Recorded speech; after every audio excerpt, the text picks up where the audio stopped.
This is an amazing battle between the current world champion Magnus Carlsen and the former world champion Vladimir Kramnik. Well, Kramnik has retired from chess but decides to come back for the World Blitz 2019 and the London system on the board. Kramnik, a great positional exponent, plays right in the center, takes on d4, ed4 and brings his queen to b6, attacking the b2 pawn. Bishop to f5. Look at the speed with which Vladimir is playing. He has now put a pressure on the c2 pawn and knight b4 is a big threat. Magnus can play c3 here and stop that move, but he takes his time and he plays bishop e2. Oh my god, now knight b4 is a big move. e6. Kramnik misses it. He could have played knight b4 and then there was no way to defend c2 well. You know, in that position Carlsen would have been in big trouble, but now he just castles and all is well. All is back to normal. Pushes his pawn to a4, trying to gain more space on the queen side. If this pawn is not stopped, it can go a5, a6. Kramnik thinking here what to do, because if he pushes his own pawn to a5, it weakens the b5 square. And that's the reason why he doesn't want to be pushing his a5 pawn. He pushes it only to a6. Magnus goes one step forward and the queen comes back to d8. The knight jumps to e5. Carlsen wants to exchange off those knights. Rook to c8 and c3. Finally black castles and now his king is safe. If you look at this position, black is doing pretty well. There is no problems. All his pieces are playing well. His bishop on f5 is active and now he plonks his knight on e4 on an active square. Bishop to d3. Now Carlsen is looking at some very tricky little moves like f3 in the position.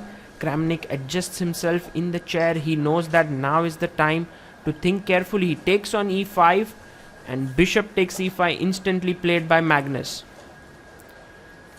Bishop to g6, so that now the bishop is firmly supported by two of his pawns.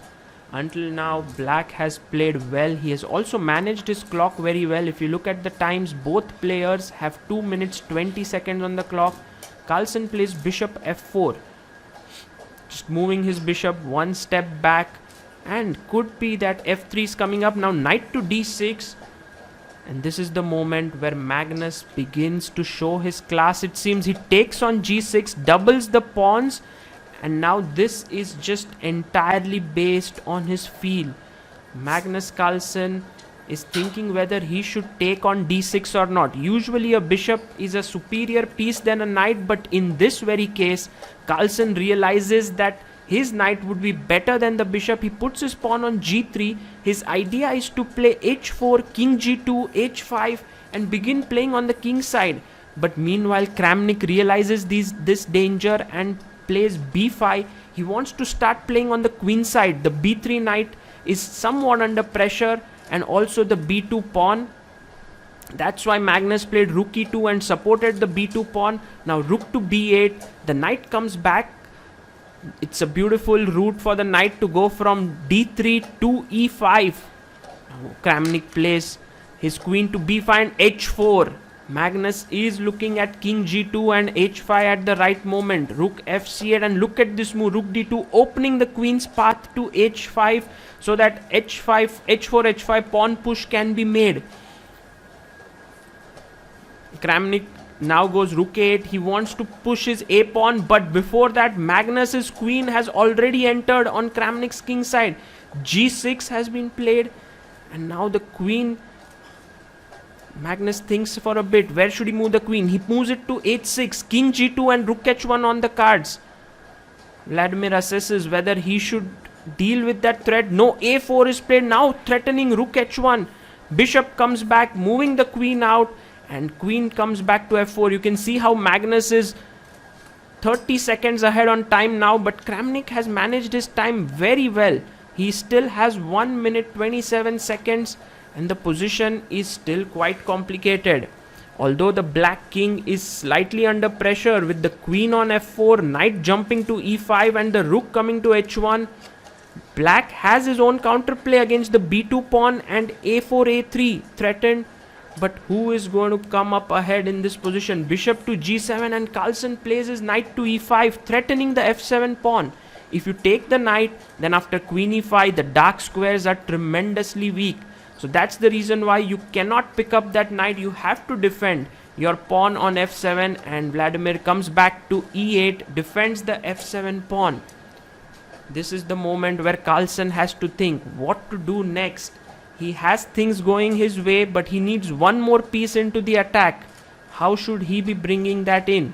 Also, the move queen e8 prepares f6 to push the knight so that the g6 pawn is defended. Rook to d3. He gives up the pressure on the b2 pawn, and he is bringing his knight. Rook to f3. The knight comes to g4, attacking the f6 pawn. Queen f8. And now rook to f3. He's putting more pressure on f6. Magnus Carlsen is turning on the screws from absolutely nowhere. He's created a scintillating attack against the black king. a3 is pushed, because if knight takes f6, then the queens get exchanged. So would Carlsen go for that, or will he take on a3? First he takes on a3, and now f5 is played, attacking the knight. But instead of moving the knight, he moves the queen. Now the knight cannot be taken as the queen is hanging on f8. That's the reason why now Kramnik moves his king away. Wow. And rook joins in, abandoning the queen side. Take all the pawns you want. I am going after your king, says Magnus Carlsen here. Kramnik down to 30 seconds. He has to figure a way out. He takes on a3, and Carlsen now moves his rook to h7. 4 pieces in the attack, 2 rooks, knight and a queen. This seems like absolutely crushing attack. Well, how do you defend that? Knight e5 is threatened, knight h6 is threatened, so many threats in the position. Kramnik takes the pawn on c3, but not with great confidence. Knight h6 and g6 is taken. Now the g7 bishop was hanging, and Kramnik resigns the game. What a game that was.